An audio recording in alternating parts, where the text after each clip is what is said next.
તો કરજણનગરમાં police patrolling ઉપર સવાલો ઊભા થઈ રહ્યા છે। ત્યારે નગરમાં છેલ્લા પખવાડિયામાં જ 3 બાઇકોની ચોરી થઈ છે। ત્યારે બીજી તરફ નગરમાં નવા બજાર વિસ્તારમાં આવેલ મધુવન સોસાયટીમાં ચોરીની રેકીનો સીસીટીવી વિડીયો વાયરલ થયો છે। ત્યારે પોલીસે પેટ્રોલિંગ પ્રત્યે ધ્યાન ન આપ્યું હોય એમ ગત રાત્રિની ઘટના પરથી લાગી રહ્યું છે। ત્યારે નગરના નવા બજાર વિસ્તારમાં આવેલ કેશવ પાર્ક સોસાયટીના 85 નંબરના બંધ મકાનમાં રાત્રિના ચોર ઘૂસી ઘરમાંના કબાટો ખોલી સામાનને વેર વિખેર કરી નાખ્યો હતો।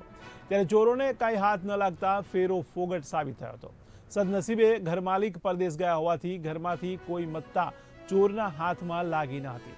આમ જાણે ચોરો પોલીસને ચેલેન્જ ફેંકતા હોય તેવું દેખાઈ રહ્યું છે। કેશવ પાર્ક સોસાયટીમાં 85 નંબરમાં ચોરી થયેલ છે। શું થયું છે? ઘર આગળનો મેઇન ગેટ દરવાજો તોડી પાછળની બારી તોડીને તસ્કરો અંદર ઘૂસેલા છે। શું ગયું છે કઈ મકાનમાંથી? ના, મકાનમાંથી ગયું નથી કંઈ, પણ અમારી કોઈ સેફટી છે નહીં। ને પાછળ એક બાઇક આપણે 4 દિવસ પર ગયેલી છે। એ નવી જ બાઇક હતી, 1 વર્ષ જૂની હતી બાઇક, બરોબર, એ પણ ગયેલી છે, ચોરી થયેલ છે।